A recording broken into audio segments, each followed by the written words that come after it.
What is your name? I'm Winston Skinner. And where were you raised? Well, when I was born, basically next door to this building at what's now the University of West Georgia when it was Newnan Hospital. My parents lived down in the country in Coweta County, but between Moreland and Luthersville. My mother's family being an old Luthersville family. So we lived there until I was 5. My mother came from a very comfortable middle class family, had been to college, was a teacher. My father was from the other side of the tracks, very bright. She saw his potential, so he went back to school. He finished his first degree at West Georgia College, it was then called. When I was 4 or 5, I remember going to the graduation and being very hot and unhappy. And then he went, when I was 5, he went to the University of Georgia where he got his master's, and we moved several different times, and eventually he got a doctorate before that was all said and done. We always lived in Georgia. We came back here the summer between my junior and senior year in high school, and then we were here. I went to college, and then we lived in South Georgia. We lived in close to Athens, and then we lived in South Georgia. And then when my wife Lynn and I came back with our daughter Sally in 1982, we have been basically in this area ever since. We lived in Luthersville for a while, and then we lived in Newnan over in the College Temple neighborhood for over 30 years. What was it like growing up here? Okay, the time growing up here, very comfortable, very free. We were in the country. We did not, I, as a child, did not come to town a lot. Now, my mother was a teacher at Newnan High. She came 5 days a week. My dad worked several different places in town during that time, and that was all Newnan centric. But I was at home. My mother had an African American housekeeper who looked after me as well as keeping the house. I was pretty much allowed to do whatever I wanted to do, which I did. I played outside. I could remember I had a sand pile that I played in, and I had little toys that I called my bakery, that I made cakes and pies and so forth out of mud. I spent a lot of time by myself because I was an only child at that point. My brothers were born when I was 5. I always liked books. I did do some things that kind of created a little trouble. One day my parents came home and the TV would not come on, and they couldn't figure out why. And then my dad looked very carefully, and he saw that there was electrical tape wrapped around the cord. Well, I had cut it in two, and I had cut it in two while it was plugged in. But I had insulated pliers, and I can still remember those pliers when I was much older. They had a piece out of them. And so after that, I think my parents decided I needed to go somewhere to be supervised during the day. So I actually came to Newnan. Ms. Zelma Neal was the wife of a farmer out on Smoky Road, and she had Mrs. Neal's little schoolhouse. And it was essentially daycare. Now, it was somewhat organized. She had a helper, and we did some educational things, but there was a whole lot of you just do whatever you want to. She had puzzles and books and crayons and all of that. And so we did that. I guess one of the things I can say about growing up here was I felt very secure and loved. The house my parents built was on a piece of property that had been given to them by my mother's uncle. It was on the edge of their family farm. There were a lot of people. There were a lot of people in that family who didn't get married.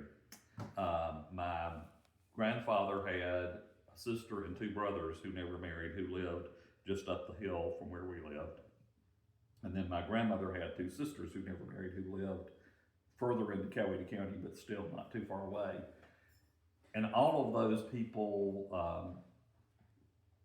loved me, particularly on my grandfather's side. I was the first grandchild, the first child in a long time. And so people were very, sort of anything I wanted, they wanted me to have. And they did things like, when my parents built their house, they didn't build a bathroom. And so when they figured out my mother was pregnant, those unmarried uncles and the aunt put their money together and had a bathroom put in the house so she wouldn't have to go outside. And then later on, and I have a very dim memory of this, I locked myself in there.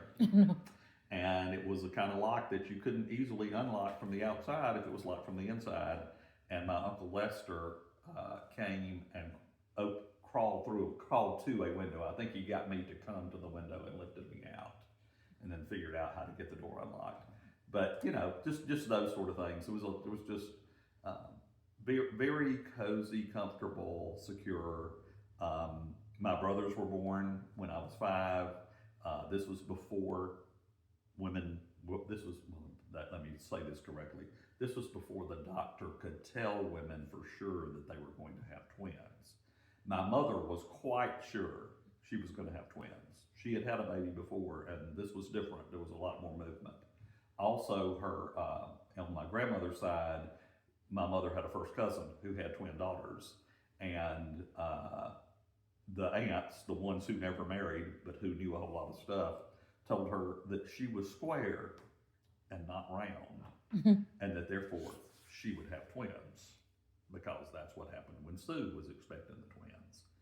So indeed, that turned out to be true. I had been saying I wanted a baby sister, and so I was staying with my grandmother while they were at the hospital, and my dad called me. This was my mother's mother. My dad called me at my grandmother's and said, would it be okay, instead of having a baby sister, to have 2 baby brothers? And I said, yeah, okay. And my grandmother was later I found out was just horrified, because I was, of course, used to having whatever I wanted. What were they going to do if I said, well, no, I want the baby sister? So, you know, luckily for everybody, I said, okay. So then we were moving around and then came back, and that was, that's the big, the one thing I really do remember about Newnan, as far as 2 things actually about growing up before we left. One was going to the grocery store. My parents it was really tight. Looking back, they were really struggling. But I remember that I could go with my mom to the grocery store, and I could get the little box of Barnum's Animal Crackers, which was just out of this world great. And then I remember going to the Carnegie Library. I remember going there, and I remember particularly they had a beautiful book about Santa Claus coming to visit. And if it were sitting on the table when I got there, I'd probably take it home, whether it was July or whatever. I just loved that book. So, but I did like coming to the library and checking out books. A lot of people have brought up the Carnegie libraries. Oh yeah, I've heard about them all over the country. They're just spectacular. Yeah, well, it's astounding. Our Carnegie Library has a fascinating story. As I understand it, I think it was the first Carnegie Library built in Georgia. Charles Longino Thompson was a young man who lived here. This is late 1800s, and he had been injured in a fall from a tree, and so then he really turned to reading because he couldn't go outside and do things like he had before. And there was a library in Newnan, but you had to pay a fee to be a member. It wasn't a huge fee, but it was a fee that kept certain people out. And so he wrote to Mr. Carnegie and asked for a grant. He knew that Carnegie was interested in libraries, and he wrote him a letter, and he sent the money. And I don't want to say how much it was, because I don't know that I probably wouldn't get that right. But basically, whatever he sent, the city matched it. The city had to provide the property, which they did, and it's on the court square. And then his money built the library, as I understand it, and then the city's money built the upper floor, which now is used for meetings and exhibits and stuff. But it's been used for several different things over the years. But yeah, the Carnegie Library is a big deal. Yeah.